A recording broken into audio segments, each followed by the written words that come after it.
Pada 11 September 2024, negara kita telah dikejutkan dengan serbuan pihak berkuasa di rumah-rumah amal, sebuah organisasi perniagaan. GISBH. GISBH.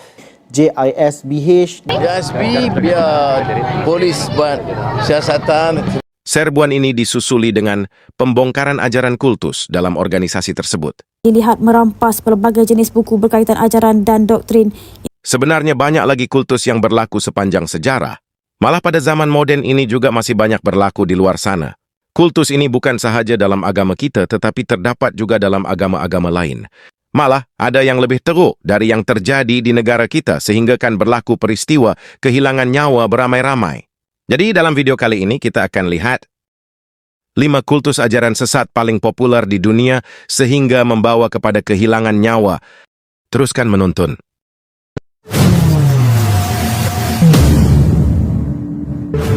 5. David Koresh. David Koresh merupakan seorang tokoh berkarisma yang mengetuai Branch Davidians. Dia mengaku sebagai Al-Masih dan Nabi akhir zaman. Pengikutnya menjalani kehidupan terpencil di perkarangan Branch Davidian di Waco, Texas, percaya pada ajarannya dan sangat berbakti kepadanya. Walau bagaimanapun, ajaran dan gaya hidup Koresh sangat kontroversi. Dia mengumpul senjata, mengamalkan poligami, dan melakukan hubungan badan dengan gadis bawah umur. Pada Februari 1993, Biro Alkohol, Tembakau, Senjata Api, dan Bahan Letupan atau ATF cuba menyerbu kompaun untuk melaksanakan waran geledah. Tembak-menembak berlaku, mengakibatkan beberapa anggota keselamatan dan ahli Branch Davidians telah kehilangan nyawa. Ini menyebabkan FBI dan ATF bertindak, mengepung kawasan itu selama 51 hari. Namun, pada 19 April 1993, kebakaran melanda kawasan itu, menyebabkan lebih 80 orang, termasuk Koresh dan ramai kanak-kanak, telah kehilangan nyawa. Punca sebenar kebakaran masih menjadi subjek perdebatan, tetapi dipercayai bahwa ahli-ahli Branch Davidian mungkin sengaja melakukannya.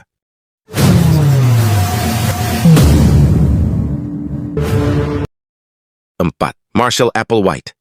Marshall Applewhite, pengasas The Heaven's Gate, mendalangi peristiwa mengambil nyawa sendiri secara beramai-ramai yang mengejutkan dunia. Applewhite merupakan seorang bekas guru musik. Beliau percaya bahwa sebuah kapal angkasa sedang mengikuti komet Hale-Bopp. Dia meyakinkan pengikutnya bahwa dengan mengambil nyawa sendiri, mereka akan menumpahkan badan duniawi mereka dan naik ke satah kewujudan yang lebih tinggi. Pada Mac 1997, 39 ahli Heaven's Gate berpakaian seragam hitam yang sama dan kasut Nike menelan koktail fenobarbital dan vodka yang beracun.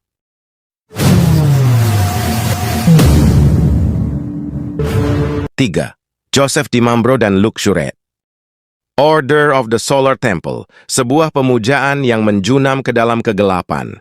Dipimpin oleh Joseph DiMambro dan Luke Jurett, Order of the Solar Temple menjanjikan keselamatan dan pencerahan. Tetapi di sebalik fasad kerohanian dan harapan, plot jahat sedang berlaku. Kultus ini, dengan gabungan falsafah New Age, Christian, dan astrologi, mereka dengan mudah mendapat pengikut setia. Walau bagaimanapun, pada tahun 90-an berkembang sisi yang lebih gelap muncul.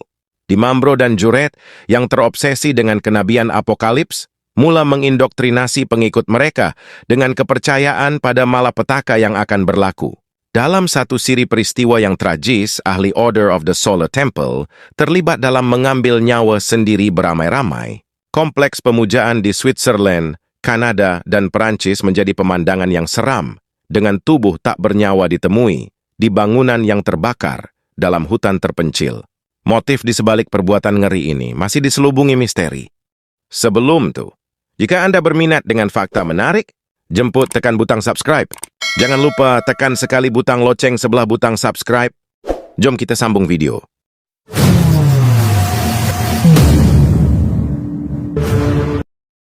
2. Pemerintahan gelap Jim Jones. Jim Jones, seorang pendakwah berkarisma yang janji-janji utopianya membawa kepada salah satu peristiwa paling gelap dalam sejarah. Jim Jones telah mempamerkan kemahiran manipulasi sejak usia muda.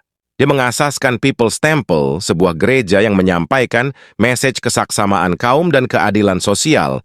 Walau bagaimanapun hakikatnya Jones adalah seorang yang suka mengawal dan kasar.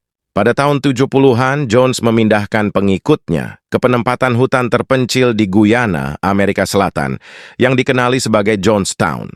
Komuniti terpencil ini menjadi tempat pembiakan, ketakutan, dan paranoia karena Jones menggunakan kawalan mutlak ke atas setiap aspek kehidupan pengikutnya. Kemuncak kisah tragis ini terbongkar pada 18 November 1978. Selepas konfrontasi yang tegang dengan delegasi Kongres yang melawat mereka, Jones merancang mengambil nyawanya sendiri dan juga pengikutnya secara beramai-ramai. Lebih 900 orang, termasuk beratus-ratus kanak-kanak, kehilangan nyawa akibat meminum cyanide lace punch.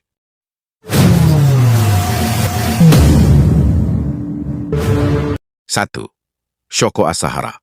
Shoko Asahara merupakan seorang lelaki yang kononnya membawa pencerahan rohani. Beliau telah mengatur salah satu serangan paling kejam pada abad ke-20.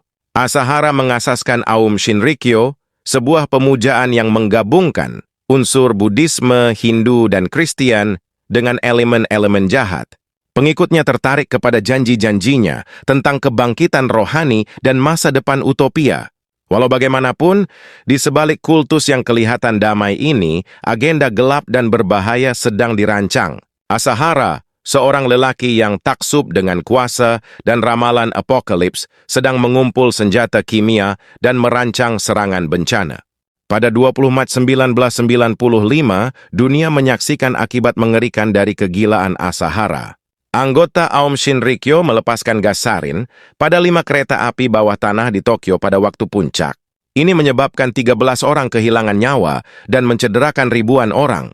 Serangan itu menimbulkan kejutan di Jepun dan seluruh dunia.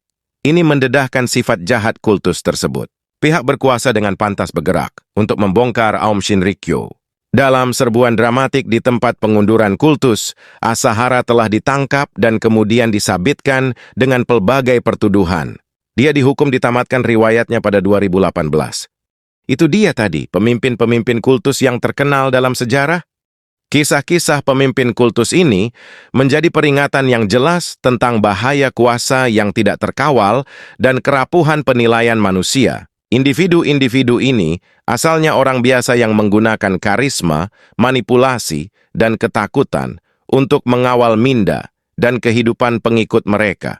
Pengkultusan mereka berakhir dengan tragedi, kemusnahan, dan kehilangan nyawa yang banyak. Nah, karena itulah kita minta negara kita supaya dilindungi dari kultus-kultus yang menggunakan agama seperti ini.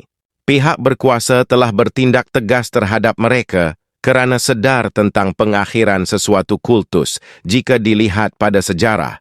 Dengan kita memahami masa lalu, kita boleh melindungi diri dan komuniti kita dengan lebih baik daripada bahaya yang sama pada masa depan.